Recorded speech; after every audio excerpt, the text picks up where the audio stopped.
Esse podcast faz parte do site Fambonanet. Acesse fambonanet.com.br.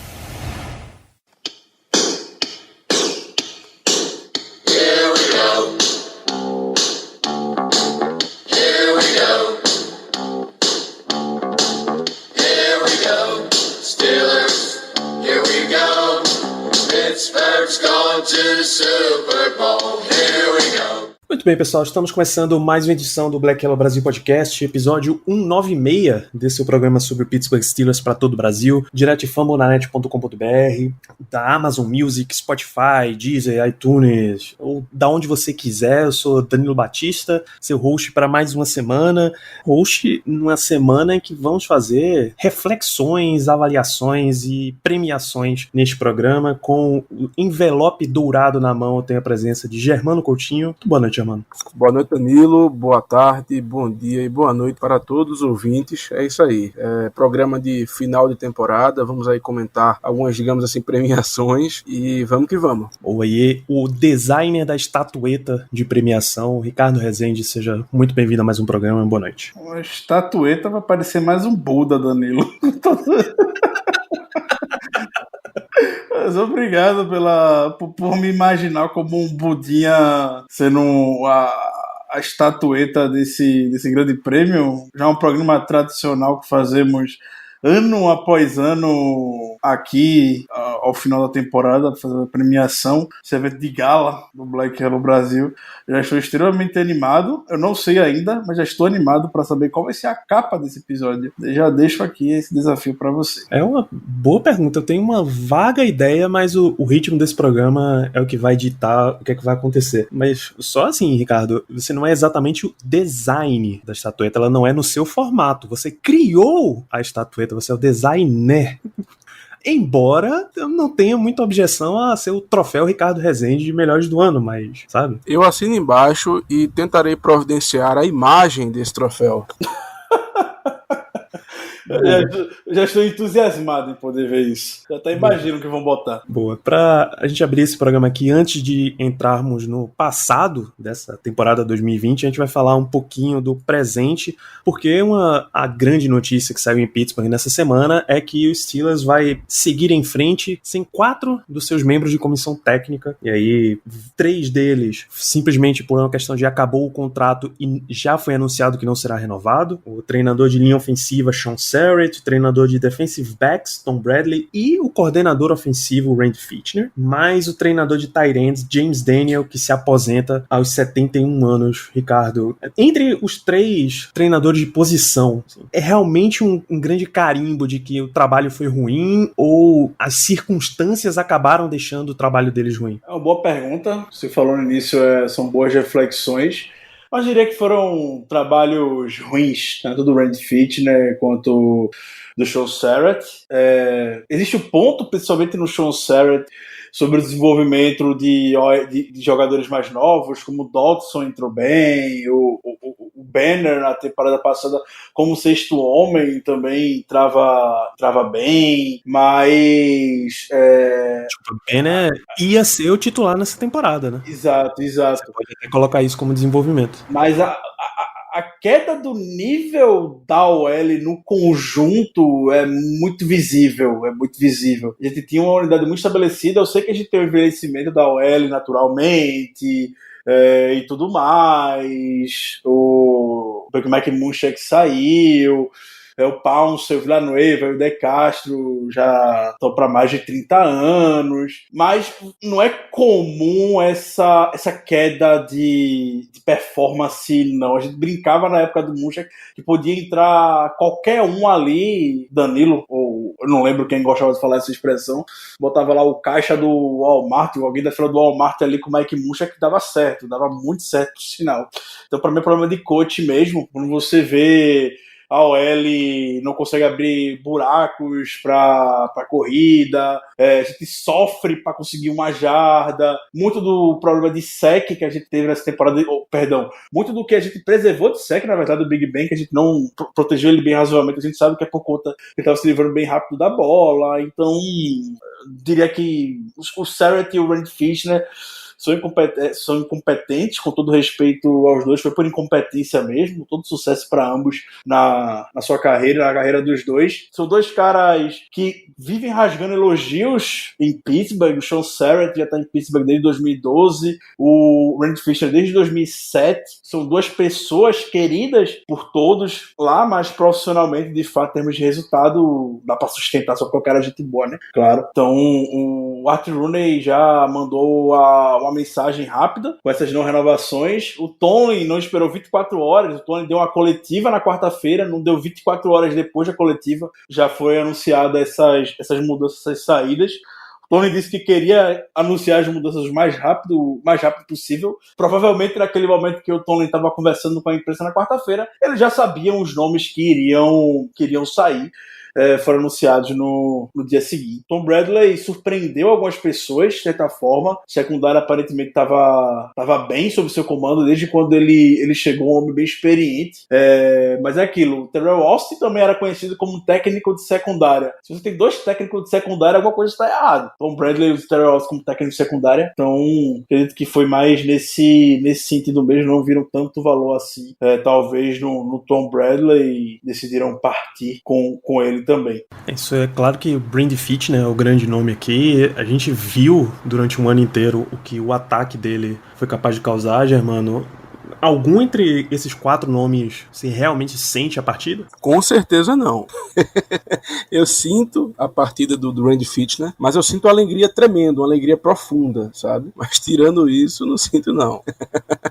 É isso, ainda em questão de comissão técnica, existe a expectativa, pelo menos em uma parte da imprensa, de que Matt Canada, nosso treinador de quarterbacks, será promovido a coordenador ofensivo. É um movimento tradicional dos Steelers manter as coisas dentro de casa, resolver com quem já está dentro de casa, mas ainda há a possibilidade de que ele seja um nome muito visado pelo Miami Dolphins para ser seu coordenador ofensivo, já que eles perderam Chan Gailey desse ano. Chan Gailey resolveu sair por conta própria, foi demitido, e eles estariam procurando um outro nome, aí um nome mais moderno para trabalhar, um quarterback como Tua Tagovailoa ou Deshaun Watson, enfim.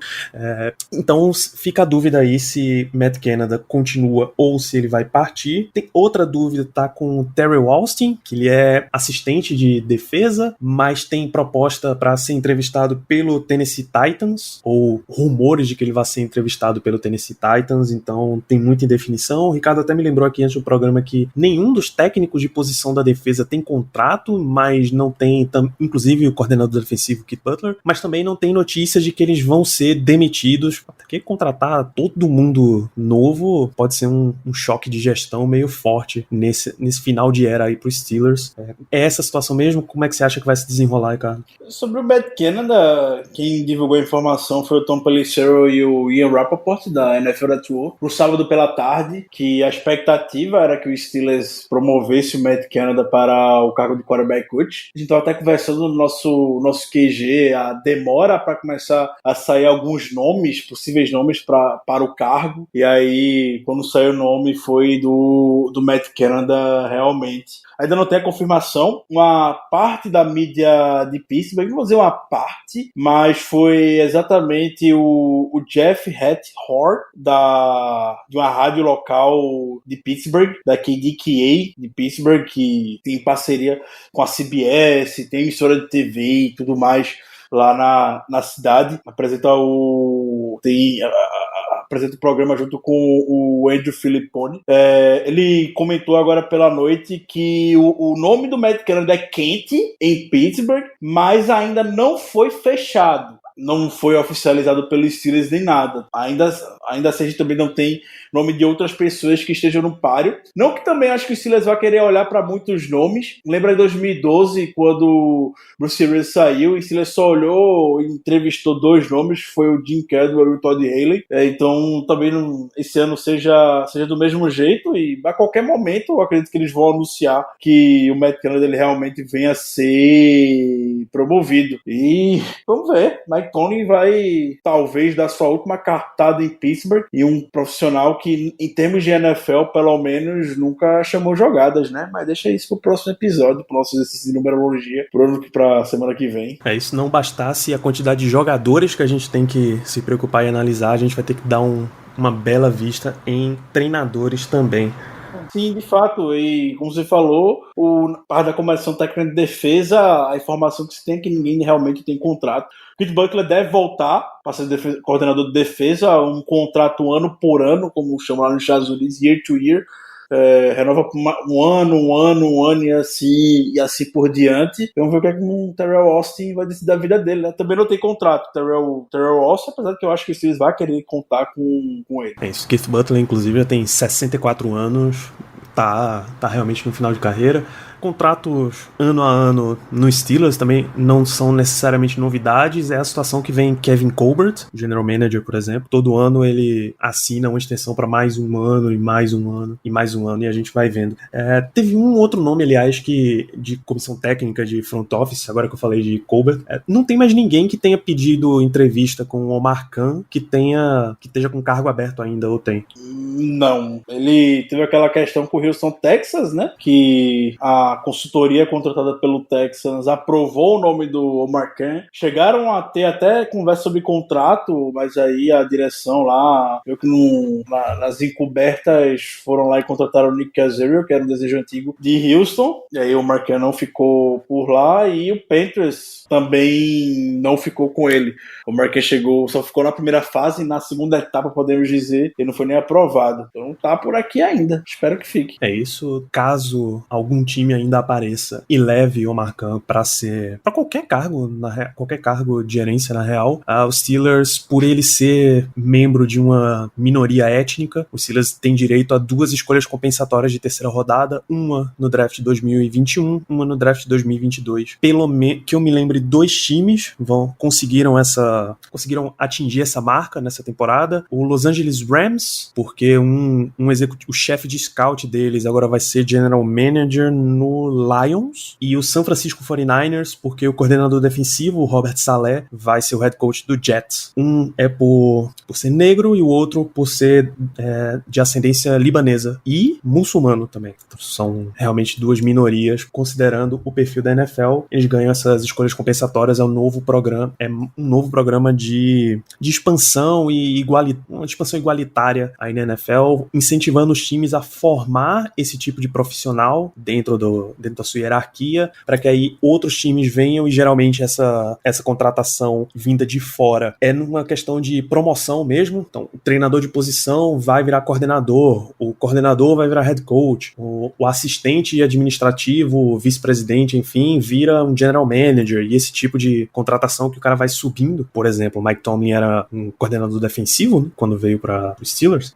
Então, esse tipo de promoção vai fazendo com que você comece a circular mais pessoas relativas a minorias dentro da liga, o que no longo prazo tende a ser uma coisa mais igualitária. Mas, enfim, o objetivo do programa de hoje, a gente vai começar aqui com uns 15 minutos quase de programa, é falar sobre a temporada 2020. O que é que a gente teve de melhor, de pior nessa temporada. Vamos começar por impressões gerais, assim, antes necessariamente de a gente ir para os melhores e piores, porque a tecla que a gente bateu mais durante essa temporada é que foi uma coisa de 2 metades, não metades exatamente iguais, mas 2 partes. Uma temporada 11-0 que terminou numa temporada 1-4, mais uma derrota no Wild Card Round, 4-2 na AFC Norte, mas também é uma impressão de um 4-0 e depois um 0-2. O que se salva dessa temporada? O que é que tem de lição nisso daqui? Pode dar uma reflexão boa sobre isso, Germano. O 2020 do Steelers. Tá, é uma pergunta muito difícil, muito ampla, mas eu vou tentar resumir o que eu penso.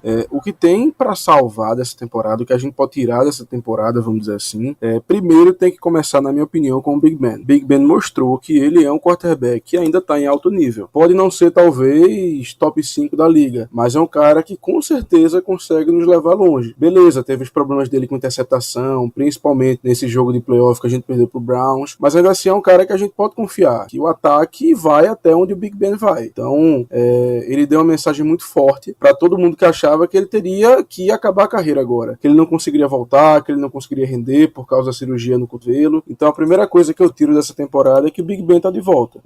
Segunda coisa, nossa defesa ainda é elite. Realmente nossa defesa é muito boa, especialmente indo atrás do quarterback. Não é à toa que nós temos o recorde histórico da NFL de jogos seguidos, que se eu não me engano estamos em 73 agora, com pelo menos um sack. Então assim, a defesa é isso mesmo? 73? 73.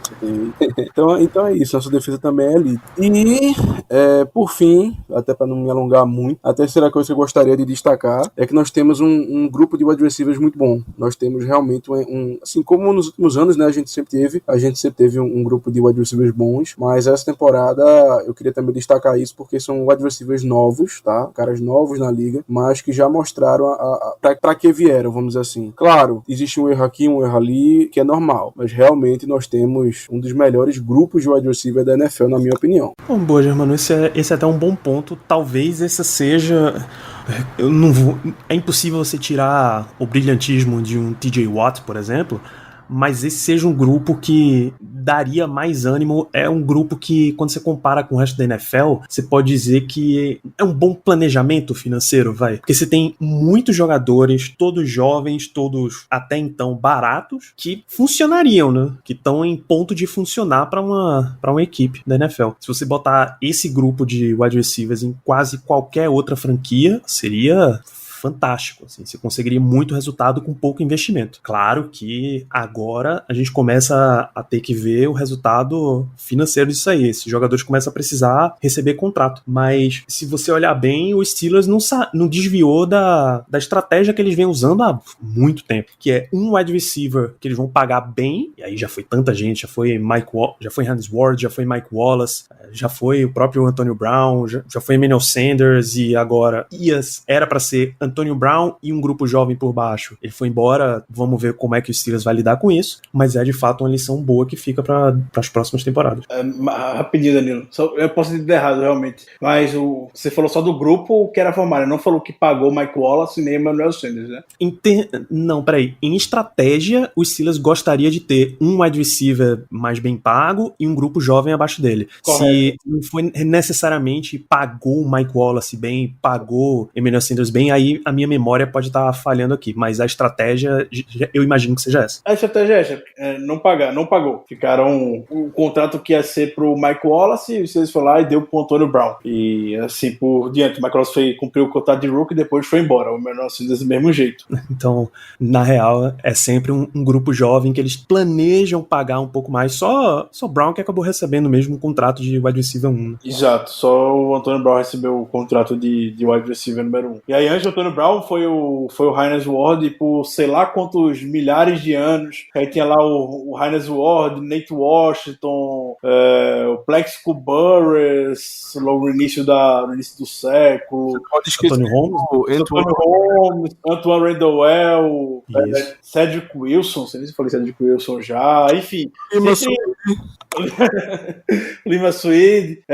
Sempre isso aí foram todos jogadores que ficaram junto com o Hines Ward, o próprio Plexico Burress fez recepção para Super Bowl, foi pro Giants.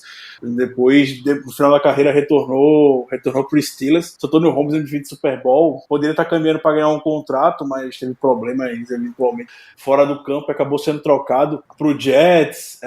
Enfim, de fato, a estratégia que o Steelers adota é pagar um jogador, pagar um wide receiver e os outros aproveitar do contrato de rookie. Talvez com esse grupo, por ele ser um pouco equilibrado, um grupo bom de wide receivers, não necessariamente tem um autêntico número 1, eles façam um malabarismo, um contrato de um wide receiver número 1 possa vir a ser 2 desses que estão aqui hoje, enfim. Não sei como é que vai ser o malabarismo por trás desse grupo que é de fato muito equilibrado. Aí só vai ficar... A gente obviamente vai falar de contrato na semana que vem, mas fica a lição aí, amigo ouvinte, se você começar a pagar mais em um grupo, você vai ter que pagar menos em algum outro grupo. Se for pode ser com quarterback, você aproveita o contrato de calouro, pode ser em tem linha ofensiva, que se aproveita contra de calor, na sua defesa, enfim. Pode procurar em todo time da NFL, dificilmente você vai ter todos os grupos, todos recebendo muito contrato. Ou você vai ter um monte de gente em contrato mediano, ou 1, 2 estrelas e o resto um contrato mais barato. Você tem que fazer esse malabarismo. Essa é a era do salary cap. Mas você, Ricardo, lições dessa grande temporada dividida em duas aí. Gostei da sua observação. A grande temporada dividida em duas. Lições que eu tiro. Eu compactuo um pouco do lado do Big Ben.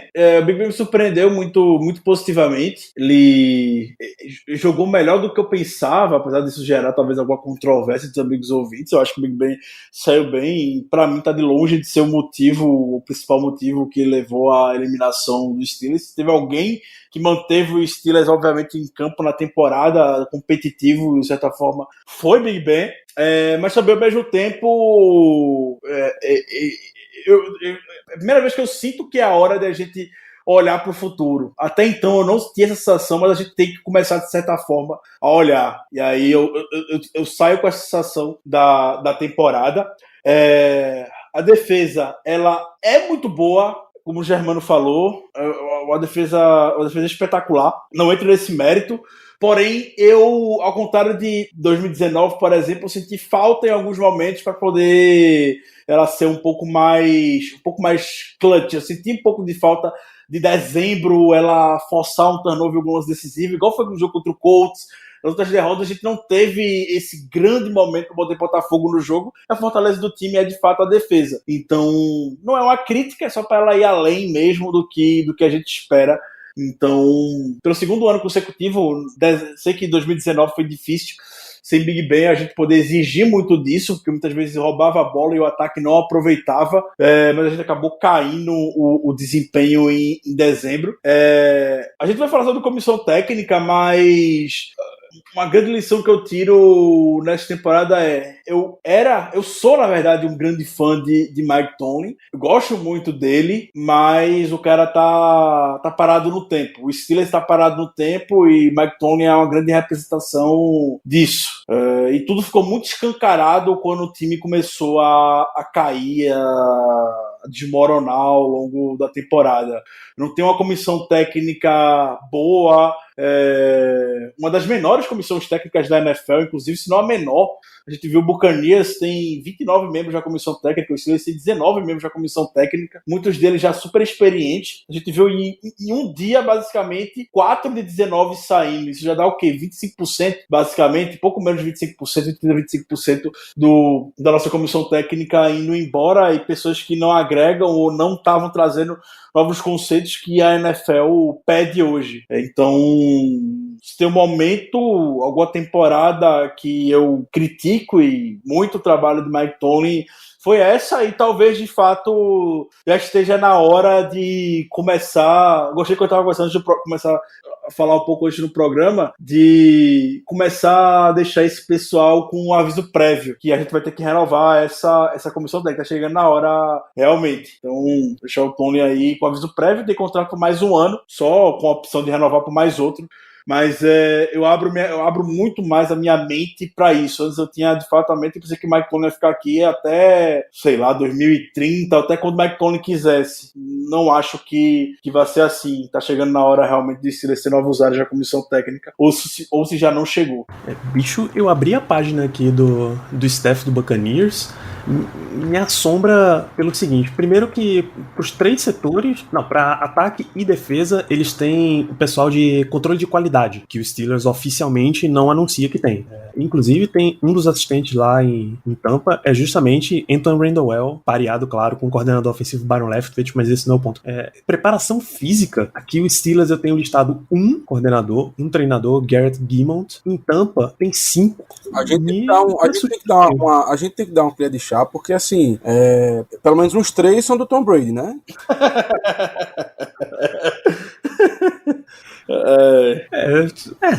Vai lá, vai. Assistentes de treinamento do Tom Brady, só o chefe. Será que eles listaram o chefe que prepara os abacates de Tom Brady como... Enfim, gente, vamos falar deixa pra podcast do Buccaneers falar de Buccaneers. Se você quiser um podcast do Buccaneers, a vaga tá aberta. Inclusive, vamos falar os nossos melhores e piores. Vamos começar pelo ponto que é mais fácil de todos, assim, absolutamente todo. O MVP da temporada 2020 dos Steelers não pode ser outro que não seja Trent James Ward, certo? Sim, Corretíssimo. Indiscutível. Monstro. indubitável. Nem se alonga aqui, por favor. A não ser que você queira usar aquele velho argumento, né? Quem é o jogador mais valioso, não o melhor. Esquece esse Aí passa até amanhã conversando sobre isso, né? Mas... Eu tô só puxando as estatísticas exatas, foram 15 sacks, mas tem um pouquinho mais aqui, peraí, pass rushes, vamos fechar em 15 sacks, todo mundo já sabe a qualidade de TJ Watt. Reforça a qualidade dele falando que ele é apenas o terceiro na história a ter a tríplice coroa de grandes estatísticas, podemos dizer, de defensores que vão atrás do quarterback. Então, ou que conseguem estar constantemente atrás da linha de scrimmage, pegar a gente atrás da linha de scrimmage. Ele foi lido em QB hits, em sacks e em tackles for loss. Pronto, bicho. E jogador defensivo do ano, eu sei. Eu vi até um argumento sobre Xavier Howard com 10 interceptações, porque já tem uma dezena de anos que isso não acontece na NFL, mas, bicho, tríplice coroa é muito bom pra você ignorar, assim. Então, TJ Watt, claro que é o MVP da temporada dos Steelers e seria o nosso melhor jogador de defesa, mas vamos ser justos e vamos diferenciar esse prêmio. Então, Germano Coutinho, o melhor jogador de defesa dos Steelers em 2020, que não se chama TJ Watt. Tá, vamos lá. Primeiro, só um rápido comentário acerca do TJ Watt. Eu, honestamente, achei que essa temporada dele, claro, foi sensacional, mas eu fico com a impressão de que a temporada passada foi ainda melhor. E só reitero aqui o absurdo que eu acho que foi ele não ter ganho o Defensive Player of the Year no ano passado. Sinceramente, acaba que forçou 8 fumbles, teve 2 interceptações, teve 14 sacks e meio, enfim. Eu achei e continuo achando um absurdo ele não ter ganho o prêmio ano passado e espero que não façam a mesma sacanagem com ele esse ano, que realmente seria muito azar. Mas enfim, vamos lá. Melhor jogador da defesa. Olha, eu acho que fica difícil a gente não dar pro Minkah, tá? Porque o Minkah, tirando o TJ Watt, ele é o melhor jogador da defesa, assim, eu acho que não existe nem muita discussão, ainda mais esse ano, que o Cameron Hayward não teve um ano tão bom, apesar de ter pego um lugar no segundo time do All-Pro. Mas o Minkah é sensacional. Durante a temporada, assim, tem alguns lances que marcam a gente, sabe? Teve um lance, eu acho que foi contra o próprio Browns, nessa última rodada, que o tight end deles ia fazer o touchdown e ele chegou lá, assim, do nada, e conseguiu tirar a bola. Enfim, ele é um cara diferenciado. Um cara muito caro. Cara muito caro. Então fica aí minha menção como o melhor jogador da defesa para o Minkah Fitzpatrick, com uma menção honrosa para o nosso queridíssimo Stephon Tuitt. E aí, Ricardo? O Germano falou justamente os dois nomes que eu ia citar. Quando ele falou Minkah Fitzpatrick, eu não vou ter que falar do Stephon Tuitt, é claro. Mas ele acabou citando o Stephon Tuitt como uma menção honrosa. Então eu mantenho o voto também no Minkah Fitzpatrick. É muito diferenciado o que o Minkah faz. Sei que ele teve os momentos nessa temporada que dava a sensação que não tava tão bem e tudo mais, mas isso muito mais a consequência, talvez, a confiança que a equipe tem em deixar o Minkah cobrindo tudo lá atrás, aí ele acaba ficando muito exposto mesmo do que outra coisa. O Minkah teve a ideia que o Minkah perdeu muitos tackles nessa temporada. De fato, talvez em alguns momentos chaves ele não tenha ido tão bem nos tackles quanto se imagina, mas ele nessa temporada, comparado com a temporada passada, por exemplo, ele teve o menor rating de tackles perdidos na sua carreira. É um cara que faz absolutamente de tudo na temporada. Teve 3 interceptações esse ano, só cedeu 9 de 28 passes que foram na direção dele, um rate de 19.2, algo bem absurdo mesmo nesse sentido, o Minkah. Então não tem como não ser outro nome que não seja ele, mas o Stephon Tuitt também merece o seu devido reconhecimento. Jogou muito nessa temporada, Stephen Curry, apesar de talvez até na temporada passada ele a gente tivesse tido um pouco mais de impacto até a lesão dele, mas essa temporada ele saiu bem, então eu fico também com o Stephen Curry. Teve mais de 10 sacks nessa temporada, né? Sempre vou destacar, o Curry teve 11 sacks esse ano, muito bom, então merece a menção honrosa. É isso, então já temos a eleição de Minka aqui. Eu vou deixar a menção para Bud Dupree, porque ele foi tão marcante nessa temporada que foi exatamente quando o Steelers parou de ter Dupree em campo que a temporada começou a degringolar. Eu acho que isso é significativo o suficiente pra gente mandar um alô pra ele nesse prêmio aqui, mas Minka Fitzpatrick com tranquilidade. Ricardo, o pior jogador de defesa dos Steelers. Pior jogador de defesa dos Steelers. Tem que se alongar também, feito o TJ Watt, e foi meio óbvio no MVP. Bicho, fique à vontade, o programa é seu. Apesar da evolução dessa criança, que a gente falou até durante a temporada, destacou positivamente e tudo mais, mas não tem como não ser outro nome que não seja o cidadão lá, o Terrell Edmunds, né? O Edmunds, até quando ele evolui, ele permanece um nível completamente abaixo daquela defesa. É o ponto fraco da unidade, teve seus momentos esse ano lá se consagrando contra o Jaguars, mas ele, coitado, né? Ele não consegue se encaixar de fato ali na unidade. Ele destoa bastante todo mundo, muito ruim na cobertura, até nos tackles ele melhorou um pouco esse ano, mas esse jogo de playoffs ele foi simplesmente patético. Difícil apontar também que todo mundo não foi bem nesse dia, mas o Edmunds especialmente teve lances vergonhosos. Então eu fico com ele sem nem muito enrolar. Também não é muito difícil também não, Germano. Concordo, tem que ser o Edmunds, mas deixando bem claro que realmente ele melhorou. É um cara que quem acompanha o podcast sabe que eu não gosto, que a gente sempre critica, mas é um cara que melhorou. Então, aquela coisa, a defesa é muito boa, então dizer outro nome que não seja ele fica muito difícil. Vai ter que ser ele, meu voto vai para ele, mas com um pequeno asterisco de que realmente ele apresentou uma melhora até significativa, sendo que o nível dos outros jogadores é tão acima do dele que destoa. Bom, então Terrell Edmunds fica como o pior aqui. Jogador de ataque, né? Se a gente já passou por defesa, vamos pro ataque. Vamos começar pelo pior jogador de ataque? Você, Germano. Tá, vamos lá. Eu tenho uma perguntinha pra vocês. Existe algum tipo de limite de snap? Porra, é bom, né? É bom, pô. Você é um jogador que participou mesmo do ataque, não o maluco que entrou um dia e cagou uma vez. É bom, vai. Vamos lá. O J.C. Hassenauer vale? Porra, é um bom nome. É um bom nome. Porque pra mim tem que ser ele.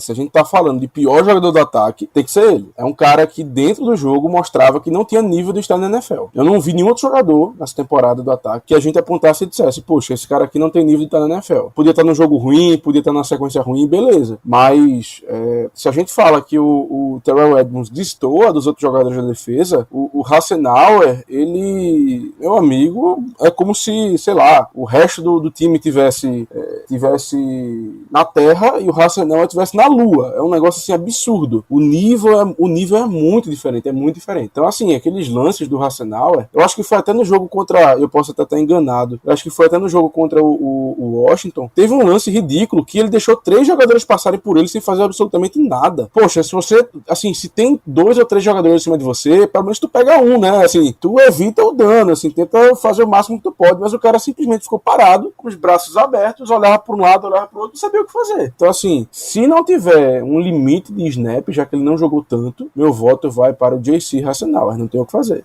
É um belo nome, Ricardo. Você quer entrar num jogador mais senior ou tá valendo para você? Sem dúvida. É o grande nome, o J.C. Hassenauer vai entrar como um dos piores OLs. Coitado do menino também, né? Não teve estreou na NFL naquele dia, basicamente. Até então não ter tido um snap na NFL, o menino. Mas até outros jogadores que estrearam essa temporada mostraram um pouco mais de vontade que ele. Não é que também esteja com vontade, pode ser ruindade mesmo. De fato, ele é muito, muito limitado pelo que a gente viu. Eu não queria seguir nesse rumo do Germano, embora eu entenda total esse lado dele. Então, eu vou no nome que começou grande parte da temporada, que já tá no time há alguns anos e inventaram de fazer essa mudança aqui desde o início. Todo mundo canta que vai dar errado, menos o Mike Tomlin, a comissão técnica dos Steelers sabia disso.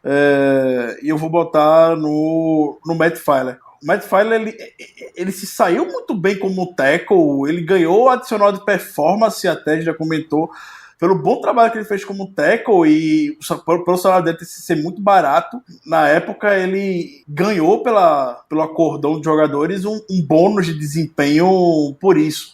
Como tackle, ele era muito sólido, e aí inventaram de botar ele como guarda sobre o pressuposto que ele daria uma boa mobilidade para o interior da linha ofensiva, uma mobilidade que Raymond Foster não tinha porque estava em final de carreira. E aí você teria David DeCastro de um lado, Matt Feiler do outro, dois OL historicamente imóveis que fariam um estrago no jogo terrestre. Isso tudo ficou no papel, porque o Matt Feiler bloqueando o jogo terrestre, uma verdadeira negação. Uma decepção, e só o Steelers não via isso.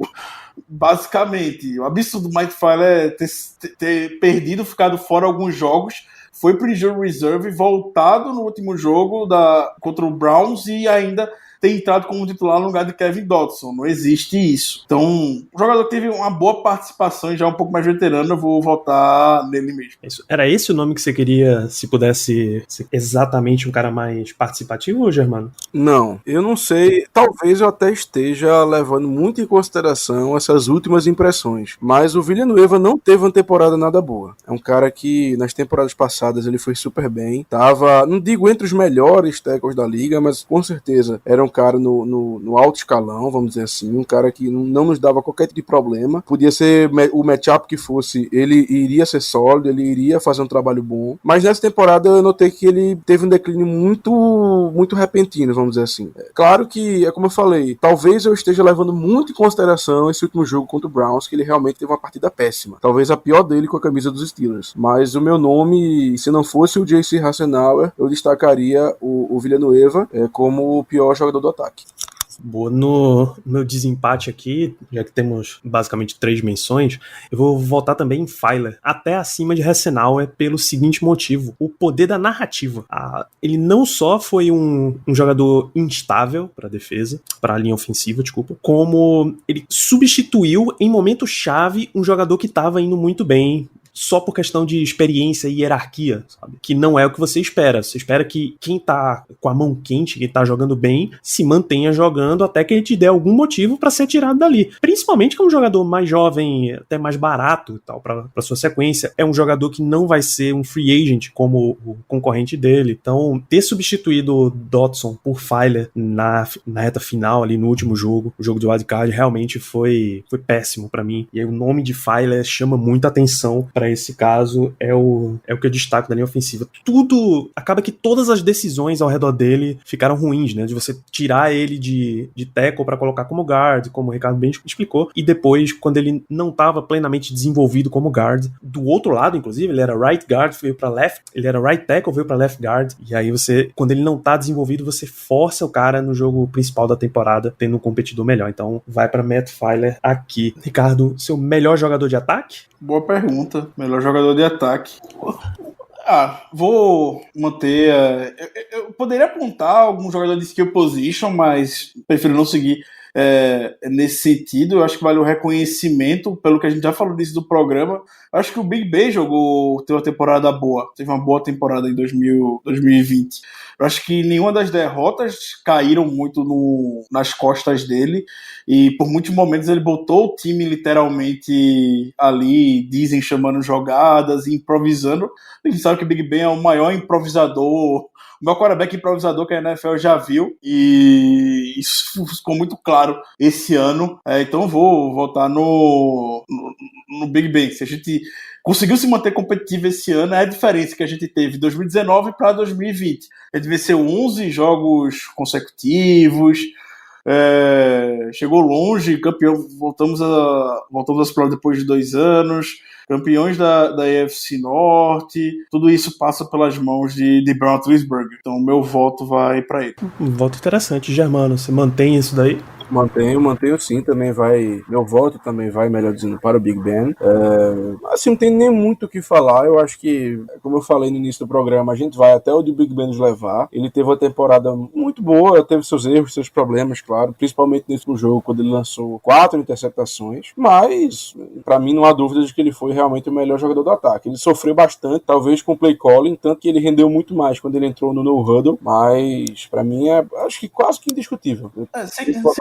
Sem contar que não existe quarterback que vá ter qualquer tipo de sucesso na NFL. Pode até ter sucesso se não tiver o mínimo de jogo terrestre encaixado, né? Se a gente não teve jogo terrestre esse ano, era a Big Ben Futebol Clube lançando 45 passes por jogo, basicamente. E a gente não conseguia ter continuidade de algumas campanhas, algumas situações para 1 jarda, a gente não conseguia converter. Então, são coisas que não necessariamente caem nos ombros dele, mas que acabavam impedindo de avançar dentro de campo. Muito bem, então, Ben Roethlisberger, eu fiquei pensando aqui como é que eu poderia votar diferente, e é até meio difícil, né? Tight end não tem condição de votar diferente, linha ofensiva também não, você tem breves destaques assim, mas nada suficiente como o melhor jogador de ataque.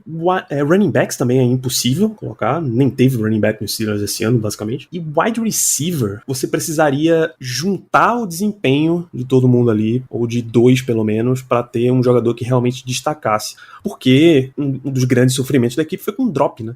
Foi a não variância de tipo de jogo ofensivo e drop. Aí com a quantidade de drop de wide receiver fica meio difícil de fazer qualquer coisa que não seja Ben Roethlisberger mesmo. E é o que Ricardo disse, foi o fator que deu a competitividade dos Steelers esse ano. Quando as condições de competir de Ben caíram, as condições dos Steelers de competir também caíram. É um dos grandes sinais aí de mudança de nível de temporada, a troca, a cisão entre 2 temporadas que a gente viu nesse ano, do 11-0 para o 1-4, tava quando o Steelers parou de dar condição para Ben trabalhar de verdade. Então vai ficar para ele mesmo aqui como o melhor jogador de ataque. O calouro. Germano, a gente ia fazer aqui só o melhor calouro por uma questão de ser meio injusto, você já bater um carimbo de pior calouro do ano, mas Germano levantou um ponto muito bom. Você quer apresentar para nossa audiência, Germano, a respeito do pior calouro do ano? Quero. Meu amigo, olha, vou dizer uma coisa, viu? Eu até concordo da gente normalmente não falar sobre isso, afinal de contas é um ano, um cara chegou agora na liga e tal, mas esse jogador me deu tanta raiva, mas tanta raiva, desde a época da escolha, que eu preciso dizer. Meu amigo, não tem como não ser o Bug Jr., né? O Anthony McFarland Jr. Eu lembro que eu não gostei da escolha desse cara na 4ª rodada. Acho que o Ricardo gostou bastante na época, o Danilo realmente não lembro, mas eu realmente não gostei. Achei muito ruim a escolha. Não via nada demais nele e, infelizmente, os meus medos se confirmaram. É um cara que não tem visão alguma, porque foram diversos lances na temporada onde a linha ofensiva até abria um buraco para ele, mas ele fazia questão de não ir pro canto certo. Era impressionante. Quando a linha ofensiva abria um buraco na esquerda, ele ia pra direita. Quando abria na direita, ele ia pra esquerda. E quando abria nos dois, ele ia pelo meio. Era uma coisa assim ridícula. Era uma coisa assim absurda e que pra mim não tem como não ser ele. De verdade, eu lembro de poucas vezes que eu tive tanta raiva com o jogador. Porque o jogador pode não ir bem, nervoso e tal, não sei o que, beleza. Mas o problema dele é que ele é burro. Ele é burro e esse é o grande problema. E olha que o Ben Snell também é. Mas o Ben Snell perto do McFarland é um Einstein da vida. É um negócio absurdo. O McFarland, que devia ser o nosso change of pace running back, vamos dizer assim, aquele cara mais veloz, aquele cara que dá um spark. Meu amigo, o único spark que ele deu foi pra explodir o plano ofensivo. Porque, meu Deus do céu, era realmente ridículo as corridas dele. Eu de verdade não gostei de jogador desde a escolha e infelizmente meus medos, como eu falei, se concretizaram. Então fica aí meu voto, mais do que merecido na minha opinião, para o pior rookie desse ano. Não tem nem como dizer, por exemplo, mas jogadores que foram selecionados depois dele nem entraram. O safety que a gente pegou, Anton Brooks, o Carlos Davis mal participou, não sei o que, como é que os caras podem ser pior? O Davis chegou a brigar na sideline e mesmo assim ele não é o pior jogador. É impressionante. O cara queimou o vestiário e mesmo assim não é melhor, não foi pior, pasme. É isso aí, já, mano.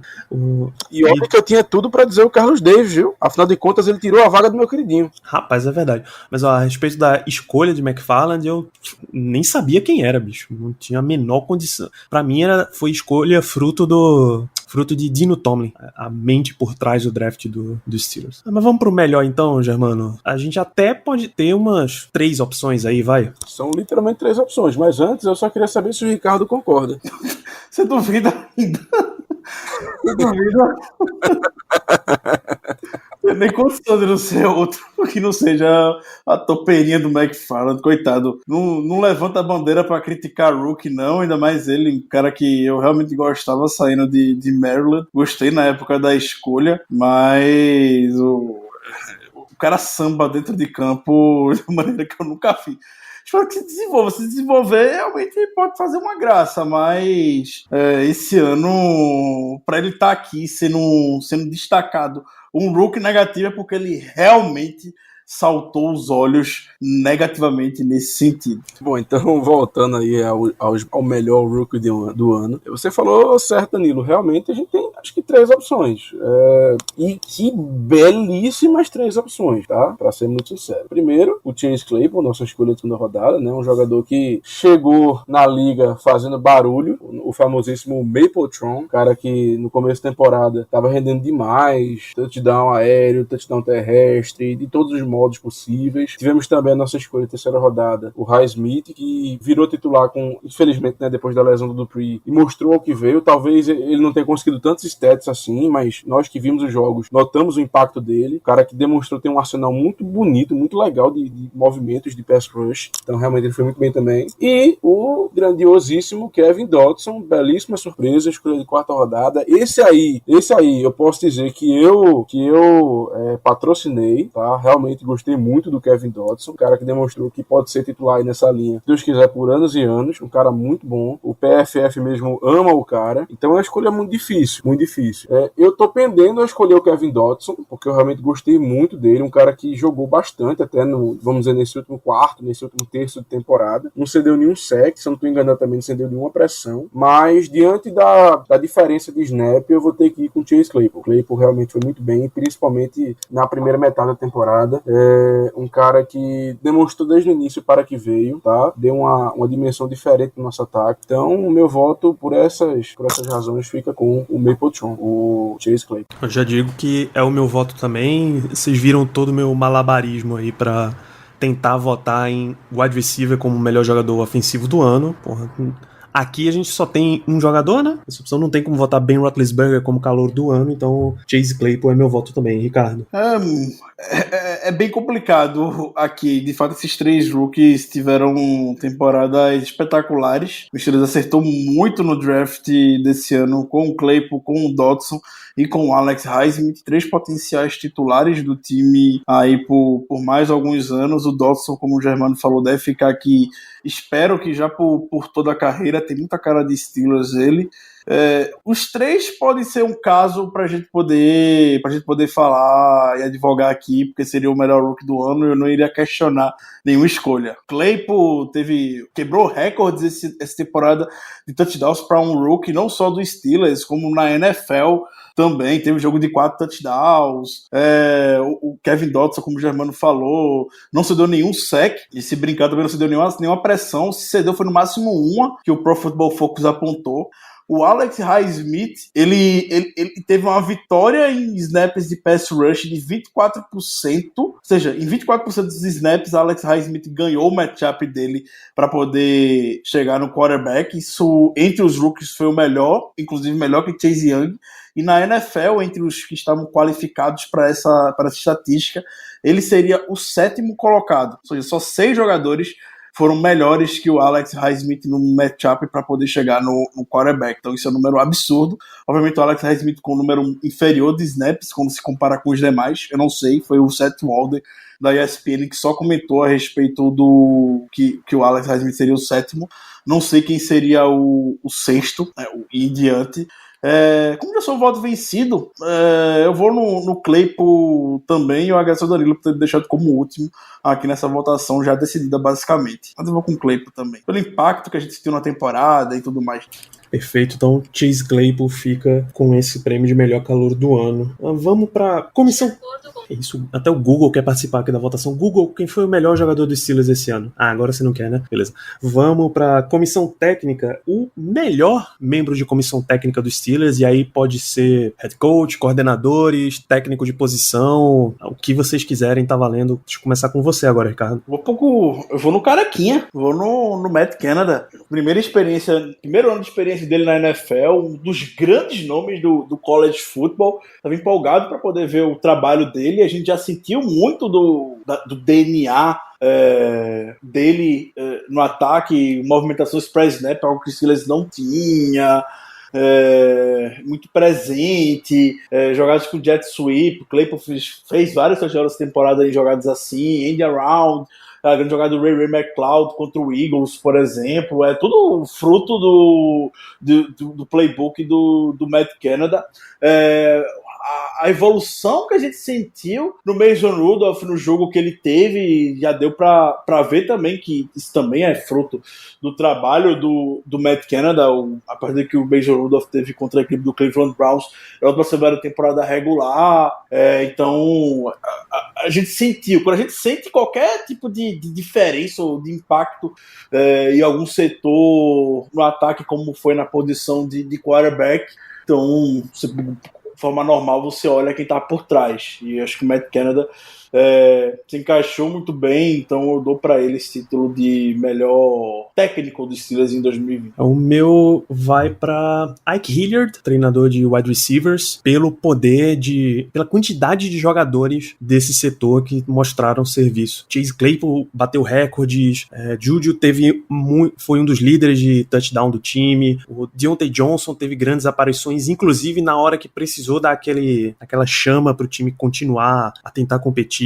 Então, muito jogador, jogadas diferentes, e aí você tem a recuperação que o Steelers deu foi buscar lá o Ray McCloud no limbo, né? No nada da free agency, e foi um jogador eficiente também pro ataque. Quer dizer, não foi eficiente pro ataque, mas vocês entenderam. Então eu fico com o Ike Hilliard como o melhor desse grupo. E aí, Germano, você quer desempatar? Por favor, desempate, não dê mais um voto extra aqui, não? Danilo, infelizmente, eu vou até me desculpar, mas eu vou ter que dar outro voto. Eu vou para o queridíssimo Carl Dunbar, que é o nosso técnico de linha defensiva. O que a nossa linha defensiva tem feito nos últimos 2 anos é um absurdo. Tudo bem que realmente ele tem material para trabalhar. A gente tá falando do Cameron Hayward, que foi escolha da primeira rodada. A gente tá falando do Stephon Tuitt, que foi escolha alta de segunda rodada. A gente tá falando do Alualo, que foi uma escolha altíssima de primeira rodada lá em Jacksonville. Enfim, mas, meu amigo, o que esse pessoal tá produzindo não é brincadeira. O Hayward tá aí no seu segundo ano seguido de All-Pro. Acho que é segundo ou terceiro, mas enfim.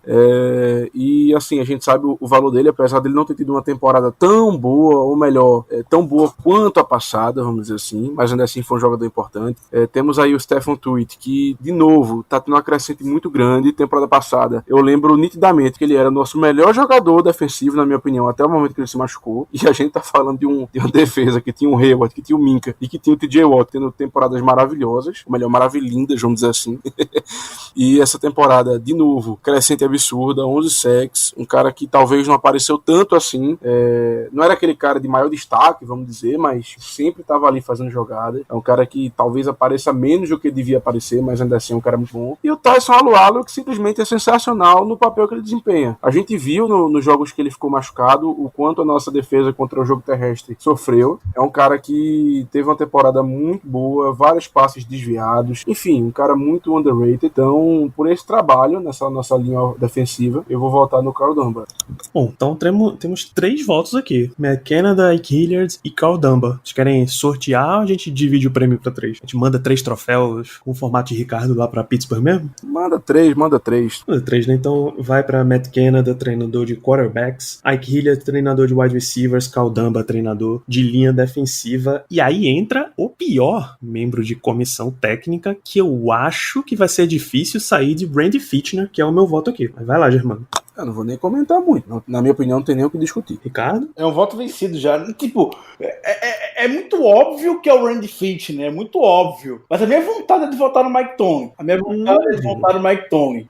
Obrigado novamente por me deixar nessa posição super, super tranquila agora, já de consagrar o voto no Randy Fitch, né? Eu acho que a gente não pode deixar de falar do Mike Tomlin nessa temporada. Eu já falei no último episódio, eu falo novamente, pra mim foi a pior dele no comando do Steelers, pela série de decisões erradas que ele tomou, principalmente essa derrocada final do time, nessa sequência patética, foram decisões erradas em vários momentos, não foi só um. A gente viu o Mike Tomlin tomando decisão. Todo técnico toma decisão errada na NFL. Ele não vai entrar muito nesse mérito. Faz parte, a pressão por trás de um head coach na NFL é gigantesca. Todo mundo toma decisão errada. O problema é que o Mike Tomlin tomou isso de formas consecutivas, que isso estava atrapalhando diretamente o desempenho do time. Então, contra o futebol team, a gente poder talvez ter chutado um field goal, mas não vou confiar no Matthew Wright, prefiro arriscar um passe pro Anthony McFarland na quarta descida. Vai lá e faz isso. Contra o fato de a gente ter a maior dificuldade do mundo de ajustar para conseguir uma jarda em vários e vários lances, e Mike Tomlin toda semana só falando que isso está incomodando, mas não fazer nada de novo. Decide fazer algo de novo na última semana, botando lá o Josh Dobbs para poder dar algum jeito nessa situação. Chega no final da temporada, decide botar o Matt Fire no lugar do Kevin Dotson, tira o cara que tá quente. Enfim, foram várias decisões do Tony na formação do time e dentro de jogo que me fizeram ter muito problema com ele. O fato da gente ver, não só contra o Browns nos playoffs, mas acaba contra o Cowboys, que pra mim até então tinha sido a pior partida de Mike Tomlin no comando dos Steelers, e aí depois foi a sequência de piores partidas de Mike Tomlin no comando dos Steelers. Teve um jogo contra o Baltimore Ravens que a gente venceu, o Baltimore Ravens B lá, todo desfalcado por conta da Covid. Ele jogou muito mal naquele dia. O jogo contra o Bengals, perder para Ryan Finley, pelo amor de Deus, também foi algo desastroso. Então, minha vontade é votar no Mike Tomlin. Como eu já sou voto vencido, então eu vou fazer questão de deixar o meu voto para ele. Boa, acho justo, acho um momento de indignação muito, muito apropriado. A última categoria que a gente... Mentira, não é a última. A gente tem mais 3 categorias aqui. Então vamos pra partida. Qual foi a melhor partida dos Steelers no ano, Ricardo? Contra a primeira partida contra o Baltimore Ravens. Lá, aquela batalha lá em Baltimore, digna de FC Norte. Aquele jogo foi espetacular. Como o Steelers conseguiu virar aquela partida, pra mim foi surreal. Sei que tem um jogo contra o Colts e tudo mais, também foi a maior virada da era Mike Tomlin, realmente. Mas aquele jogo contra o Ravens, acho que por toda a rivalidade que estava envolvida, o fato de ninguém consegue parar o Lamar Jackson, só a defesa dos Steelers consegue parar, e a gente realmente conseguiu parar o Lamar Jackson naquele dia. Virar contra o Baltimore Ravens, a gente sabe que é algo complicado. O Baltimore Ravens tem uma característica de correr muito bem com a bola, então quando tá na frente do placar, e eles estavam 10 pontos na frente no placar, eles administram muito bem o resultado e deslancham dele. Tem uma defesa muito boa, então conseguem segurar essa vantagem normalmente. A gente foi lá fora de casa e venceu essa batalha até o último segundo, literalmente, quando impedimos a recepção lá do Willis Snead na end zone. Então, por tudo que teve nesse jogo, eu vou botar essa partida contra o Baltimore Ravens. Muito interessante. Germano, é a sua também? Não, eu vou divergir um pouco. Eu acho que esse jogo contra o Ravens foi o mais satisfatório dessa temporada. Eu acho que foi o que a gente mais comemorou, o que a gente mais gostou. Eu acho que tenha sido esse. Mas como melhor jogo, tá? Eu vou escolher outro. Na verdade, eu tenho outros dois e eu vou explicar. Eu acho que o jogo mais tranquilo que a gente teve, acho que sem sombra de dúvidas, foi contra o Jaguars. Até a gente se surpreendeu, eu lembro que a gente comentando no grupo de que, poxa, que estranho a gente ter um jogo tão normal assim, um jogo tão tranquilo, porque não é uma coisa normal. Mas o melhor jogo da equipe nessa temporada, na minha opinião, foi o primeiro jogo contra o Cleveland Browns, onde nós ganhamos por 38-7. Eu lembro também nitidamente que o Browns tinha, se não o melhor, com certeza o top 3 de jogo terrestre da liga. Tudo bem que o Nick Chubb, se não estou enganado, não jogou, era só o Kareem Hunt, mas aquele jogo a defesa simplesmente dominou o jogo terrestre dos Browns. Foi uma coisa impressionante mesmo. Parece que o Tomlin chegou e falou assim, olha, vocês vão ceder 1 milhão de passes, agora eu não quero ver vocês cedendo mais do que 3 jardas por corrida. Dito e feito, Browns terminou o jogo com 75 jardas terrestres, que para eles foi, assim, estupidamente ruim, e nós ganhamos o jogo com bastante facilidade e bastante tranquilidade. Então, o meu voto vai para esse jogo contra o Cleveland Browns.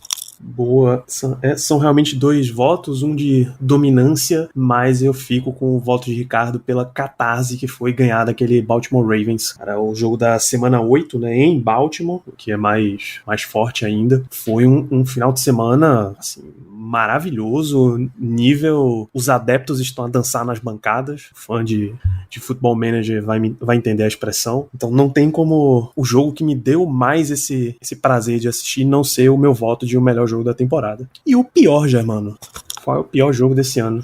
Vamos lá. Pra mim não tem nem discussão, tá? Pra mim, eu não sei vocês, mas pra mim é nível Ryan Fitner, que é o jogo contra o Cincinnati Bengals. A gente perder pra Ryan Finley do jeito que foi, meu amigo, tem explicação não. Os Bengals tiveram incríveis 78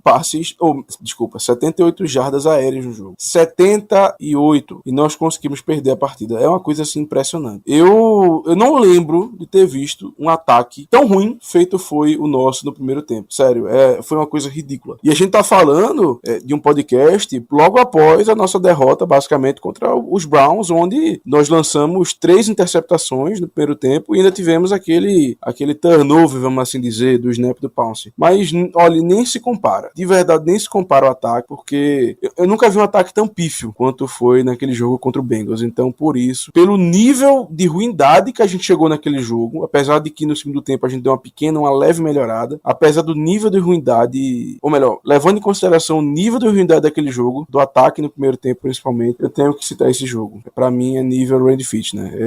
Nossa senhora, não gosto nem de lembrar. Sério, levar aquela corrida do Ryan Finley no final do jogo também foi um baita de um punhal nas costas, de uma punhalada nas costas, mas só o desempenho do ataque no primeiro tempo, a putridão que foi aquilo, eu não tenho como voltar em outro jogo, sinceramente. Eu já aviso que temos 2 votos pra essa partida 3 em Cincinnati. Então fechamos 3 votos.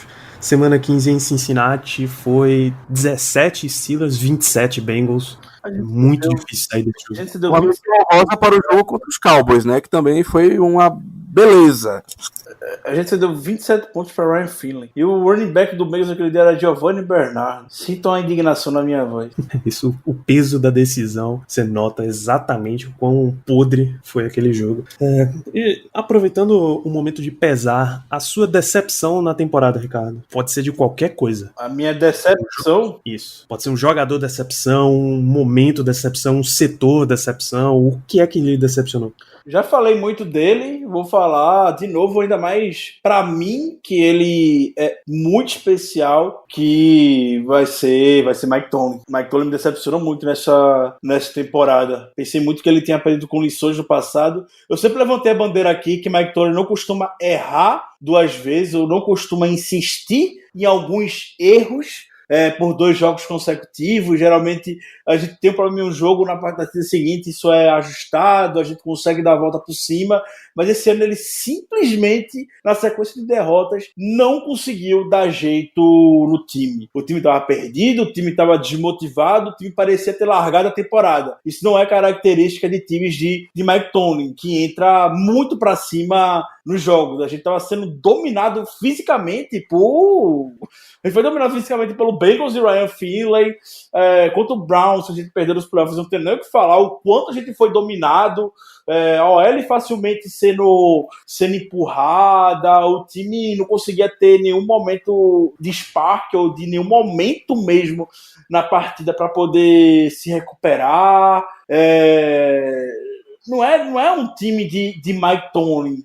Eu entendo que muita gente critica algo justo por essa última década pavorosa em termos de playoffs e tudo mais.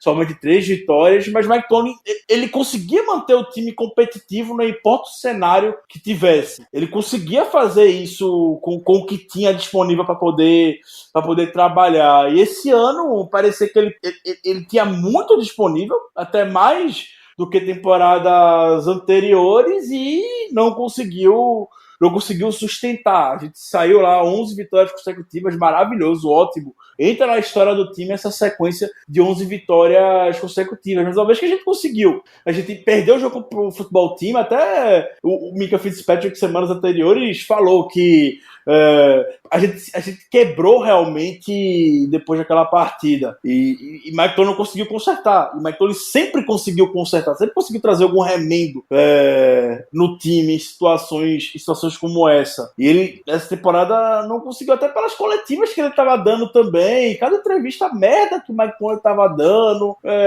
não estava contagiando como ele estava na sideline. Não é o estilo Mike Tomlin de ser. Eu posso estar indo longe, eu posso estar viajando, mas tudo acaba se refletindo dentro de um time que foi muito apático, um time que foi facilmente dominado por qualquer adversário que seja, um time que não conseguia responder dentro de campo. Então, por tudo isso, eu acho que o Mike Tomlin foi uma grande decepção para mim. E novamente eu digo, pior temporada que eu já vi de Mike Tomlin no comando do Steelers, ao ponto de sim, Mike Tomlin tem que estar no hot seat. Ele tá. O Mike Tomlin tá no hot seat, tá entrando nessa desde já. Depois da partida contra o Browns, ele já estava no hot seat. Então, eu fiquei muito, muito, muito decepcionado como ele sai desse ano. Demitir técnico, não votar técnico é mera obrigação depois de uma temporada como essa. Porque se não fosse ele, seria ele. Então, fica aqui o meu registro para decepção com o Mike Tomlin. Uma belíssima explicação. Germano, você consegue ir para outra direção depois dessa? Consigo. Eu concordo com o Ricardo de que o Tomlin realmente não teve uma temporada boa. Ele errou várias vezes durante a temporada, assim, coisas até ridículas. Teve aquele jogo, e agora eu realmente não vou lembrar contra quem foi, não sei qual foi aquele jogo que a gente devia ter pedido um tempo no final do primeiro tempo e ele simplesmente deixou pra lá. Vocês lembram qual foi? Acho que foi contra o Colts. Pronto, então assim, ali, acho que foi até o Ricardo que falou no QG assim, ali o Tomlin desistiu da temporada, e era o que aparentava, sendo muito sincero, parecia que ele não tinha a mínima confiança na equipe, no ataque, enfim, então concordo totalmente com ele, mas eu vou em outra direção porque a gente esperava muito, mas muito desse jogador, e apesar dele ter tido números bons na temporada, ele decepcionou bastante, que foi o Diontae Johnson, que acho que assim, é uníssono entre a gente, de que ele é o wide receiver número 1 desse time, mas um wide receiver número 1, ou qualquer wide receiver, ele não pode dropar tantos passes. É um cara que a gente sabe que é especial, e olha que a gente teve o Antonio Brown na equipe, a gente sabe o que é um wide receiver especial, e o Diontae Johnson tem essa capacidade, tem esse potencial, mas ele simplesmente não tá conseguindo chegar naquele nível. Ele teve quase 1.000 jardas na temporada, teve 10 touchdowns ao total, ou seja, então assim, não foi uma temporada ruim dele, não foi isso, mas é um cara que a gente vê que pode dar o próximo passo, mas que até agora não conseguiu dar. É o segundo ano dele apenas, beleza, mas a expectativa era muito alta, e com razão. Então, meu voto vai pra ele, afinal de contas, o cara liderou a NFL em drop, foram 10, inclusive até achei o número pequeno, achei que tinha sido mais, pra não dizer essa impressão, e meu voto aí vai para o Diontae Johnson, que eu falei, porque a expectativa estava muito alta, e apesar dele não ter jogado mal, assim, dele ter ido até bem na temporada, ter números bons, stats bons, mas em vários jogos, quando a gente precisou dele, a gente viu que ele não conseguiu, como é que eu posso dizer, ele não conseguiu chegar nas expectativas que a gente tinha dele, vamos dizer assim.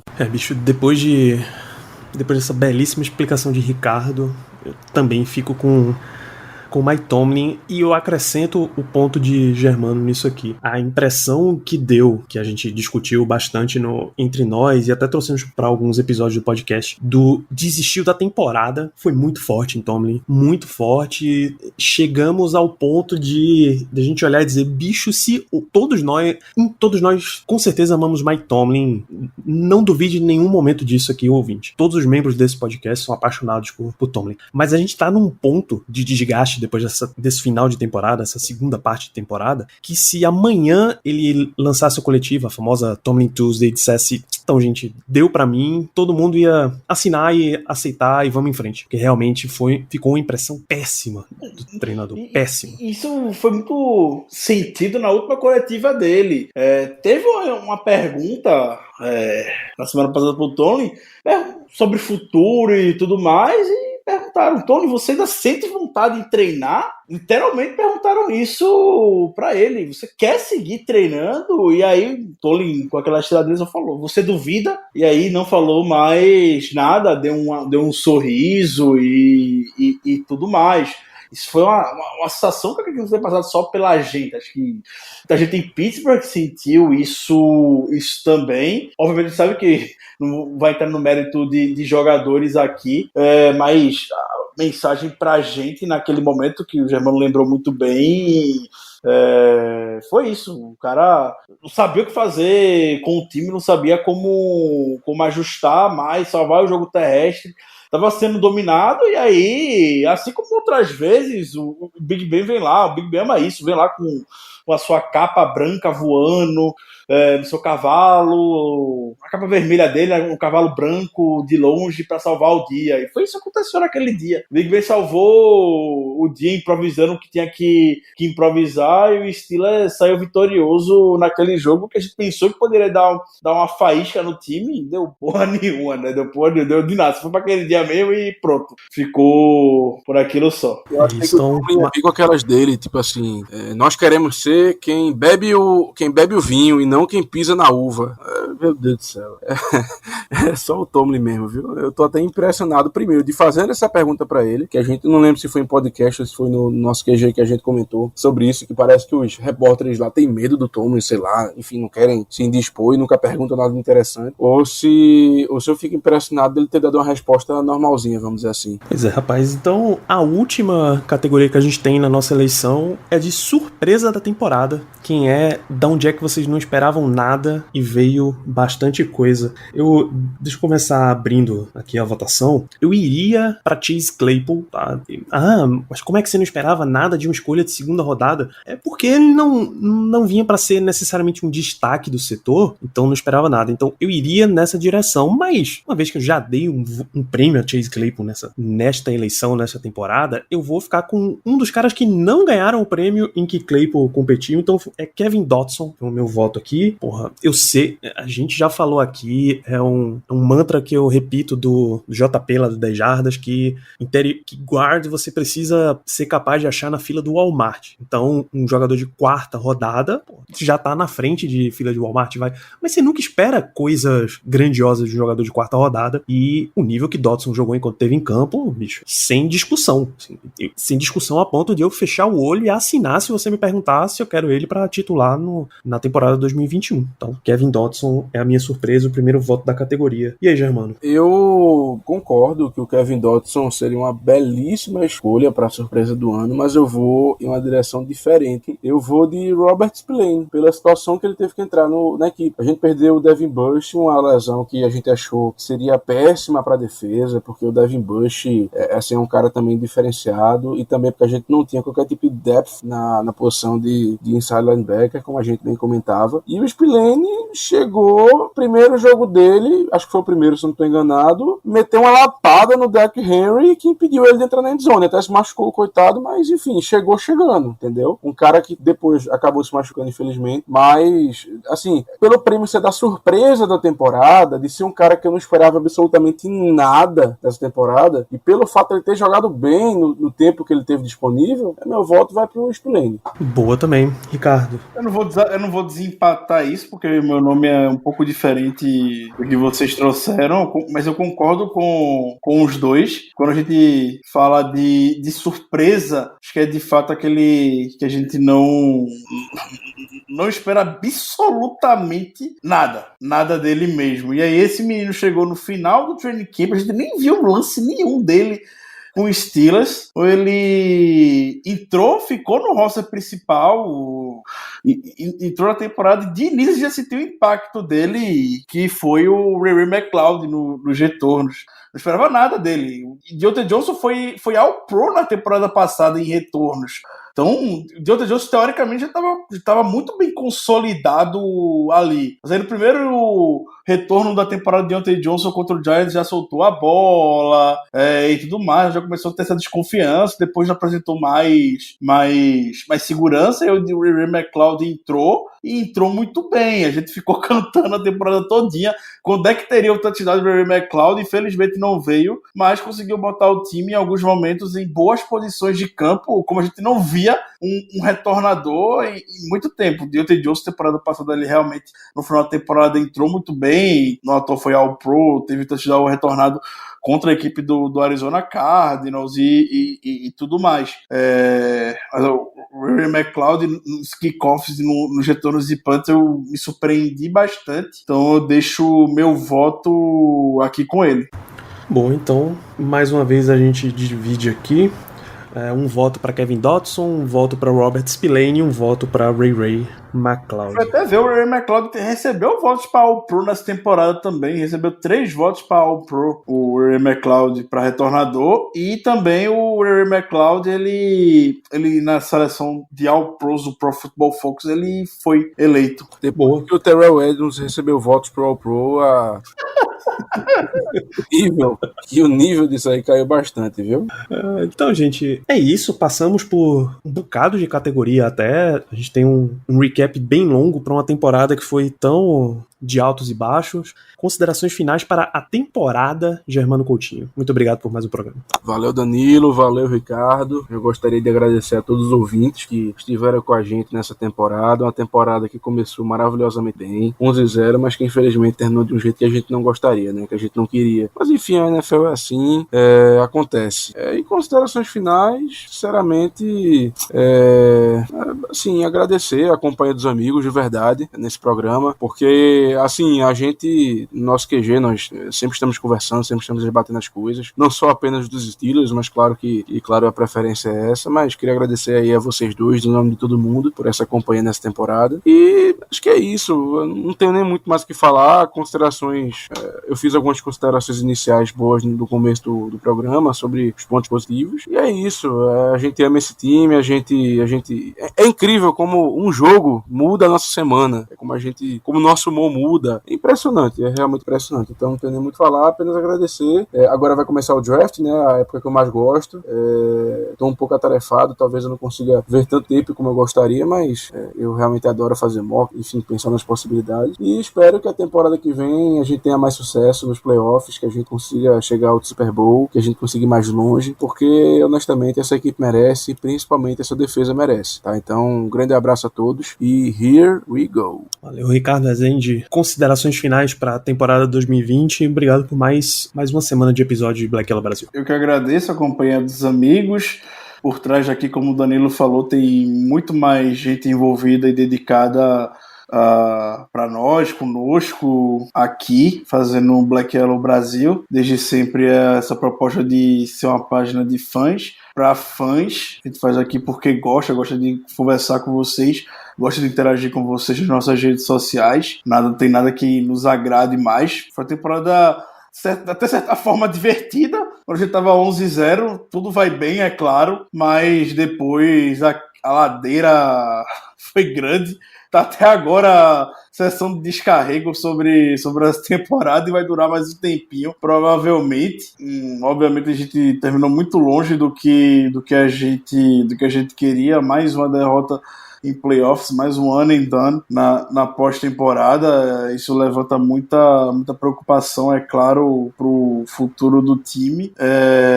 Mas temporada 2020...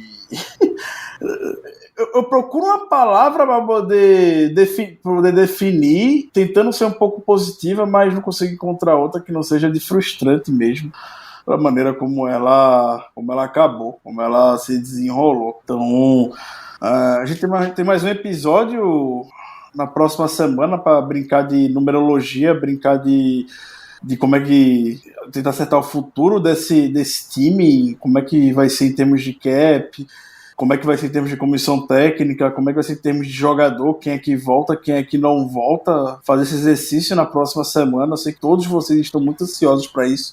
A gente também está muito ansioso para gravar esse episódio. É isso, agradecer de fato a companhia em 2020 e a partir de agora, como o Germano falou, tem draft e já declaramos aberta a off-season do Steelers do Black Yellow Brasil. Semana que vem estamos de volta para poder brincar de acertar e prever como é que vai ser o futuro desse time. Grande abraço para todos. É isso, fica aqui o registro que a gente volta ainda na semana que vem. O Steelers tem uma off-season aí cheia de decisão para ser tomada e a gente vai dar a nossa versão aí do que fazer, o nosso panorama, os nossos desejos do que o Steelers poderia fazer. Então nos vemos na semana que vem. Continue acompanhando o Black Yellow Brasil Podcast na sua plataforma preferida, Spotify, Apple Podcasts, Deezer, Google Podcast, em fumblenanet.com.br, que é a casa do Black Yellow na internet, ou a gente está acabando de chegar na Amazon Music. Você que prefere esse aplicativo de música, eles começaram com podcasts no Brasil recentemente, então Black Yellow Brasil é mais uma opção por lá. Então voltamos na semana que vem. Segue nas redes sociais, claro, @BlackYellowBR no Twitter, no Instagram e um canal no Telegram. Então agora sim, um grande abraço a todos vocês. Espero que vocês tenham gostado desse programa, dessa temporada inteira. Nos vemos semana que vem. Grande abraço.